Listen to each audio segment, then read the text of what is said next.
احمد وحید صاحب نے پوچھا حج کے دوران مکہ اور مینا میں 14 دن گزارے، ایسی صورت میں نماز قصر ادا کرنی ہوگی یا پوری؟ جی ہاں، جب 14 دن ہے تو پھر ایسی صورت میں قصر ہی پڑھنی ہوگی۔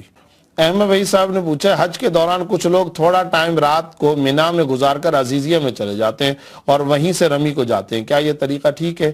دیکھیں، سب سے پہلے تو یہ سمجھ لیں کہ مینا کے اندر جو رات گزارنے کا معاملہ ہے یہ شرعاً فرض اور واجب نہیں ہے، سنت ہے، اور اس پر عمل کرنا چاہیے، اور اس پر عمل کرتے ہوئے مکہ میں آ کر یا عزیزیہ میں آ کر رات نہیں گزارنی چاہیے بلکہ مینا میں آنا چاہیے۔ یہی سنت رسول کے مطابق ہے اور یہی طریقہ ہے جس کی رسول اللہ صلی اللہ علیہ وسلم نے ترغیب دی اور کئی احادیث میں اس کی ترغیب دی گئی ہے، لہذا اسی پر عمل کرنا چاہیے۔ لیکن اگر کوئی آدمی مینا کے اندر رات نہیں گزارتا اور وہ عزیزیہ میں یا مکہ میں چلا جاتا ہے اور رمی کرنے کے لیے آتا ہے، رمی کر کے چلا جاتا ہے، تو اس پر کوئی دم نہیں ہوگا، کوئی جرمانہ نہیں ہوگا، کوئی یہ نہیں کہا جائے گا کہ اس کا نعوذ باللہ حج نہیں ہوا یا اس کے اوپر کوئی دم آ گیا یا کوئی جرمانہ آ گیا یا کوئی صدقہ لازم ہو گیا، ایسا کچھ نہیں ہے۔ یہ ضرور کہا جائے گا کہ اس نے ایک سنت کو ترک کیا، سنت پر اس نے گویا کہ عمل نہیں کیا۔ ہاں یہ یاد رکھیے جہاں تک رمی کا تعلق ہے، 3 دن کی کنکریاں مارنا شیطان کو یہ واجب ہے، اگر 1 دن کی بھی کنکری چھوڑ دے گا تو دم واجب ہو۔ محمد توصیف صاحب نے پوچھا ہے کچھ عرصے سے بیمار ہوں، خوشی نہیں ملتی، وقت پر نماز پڑھتا ہوں، کوئی وظیفہ بتا دیجئے۔ لیکن جی میں تو کوئی وظیفہ نہیں بتایا کرتا، میں تو شرعی مسئلہ اور فتویٰ بتایا کرتا ہوں، فتویٰ دیا کرتا ہوں۔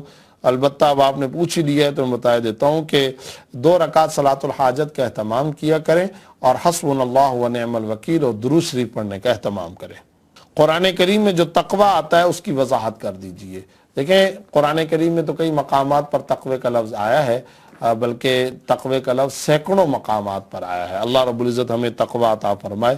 حاصل اس کا یہ ہے کہ انسان گناہوں سے بچے اور کم از کم درجے کی بات یہ کہ فرائض اور واجبات کی تکمیل کرے۔ 2 باتیں تقوی کے عناصر کیا ہیں؟ 2، گناہوں سے بچنا، اور دوسرے نمبر پر بہت نفل، بہت ذکر اذکار، بہت تلاوت، بہت محاسبہ مراقبہ نہیں بھی کر سکتے تو کم از کم درجے کی بات یہ ہے تو فرائض اور واجبات کو تو ضرور پورا کریں۔ فرائض اور واجبات جتنے سنن مؤکدہ نماز کے اندر ان کو پورا کریں اور گناہوں سے بچیں۔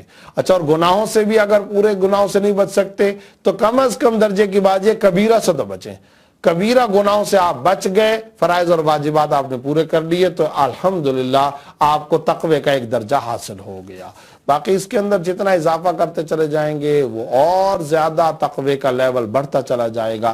جیسے آپ نوافل پڑھیں، زیادہ سے زیادہ تلاوت اور ذکر کریں، وہ ہر انسان کو اختیاری اور آپشنل طور پر یہ تصرف حاصل ہے کہ وہ جتنا بھی عبادت کرنا چاہے کر سکتے۔ رانی صاحبہ نے پوچھا 12 مہینے کے جو وظیفے ہیں تو محرم کے مہینے کا وظیفہ بتا دیں۔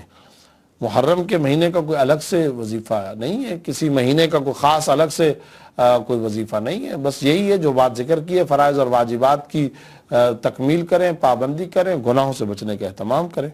شوکت صاحب نے پوچھا بینک اسلامی پاکستان کا جو پاک قطر تکافل پروگرام ہے کیا تکافل کرنا جائز ہے؟ جی ہاں جائز ہے۔ اسامہ امین صاحب نے سورت انڈیا سے پوچھا کیا داڑھی کے دائیں اور جانبی ایک مشت رکھنا ضروری ہے؟ جی ہاں، چاروں طرف سے ایک مشت کر کے باقی جو حصے ہیں ان کو کاٹ سکتے ہیں۔ محمد صاحب نے یہ پوچھا بینک سے ہم کون سا قرضہ لے سکتے ہیں کون سا نہیں؟ بینک سے کوئی قرضہ بھی نہیں لے سکتے، جتنے بھی قرضے بینک سے لیے جاتے ہیں، جو لون لیے جاتا ہے وہ سود ہی ہوتا ہے، اور سود کا لین دین ظاہر ہے کہ شرعاً حرام ہے اور ناجائز ہے، لہٰذا بینک سے لون لینا جائز نہیں۔ کوئی شخص یہ سمجھ سکتا ہے کہ شاید اسلامی بینک، تو اسلامی بینک کوئی بھی قرض نہیں دیتے، کوئی بھی اسلامی بینک، کوئی بھی غیر سودی بینک قرض نہیں دیتا۔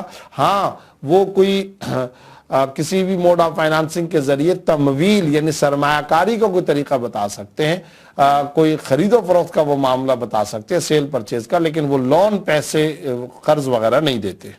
شعیب منظور صاحب نے پوچھا یہ پوچھنا تھا مجھے کہ کون کون سے جانور جنت میں جائیں گے؟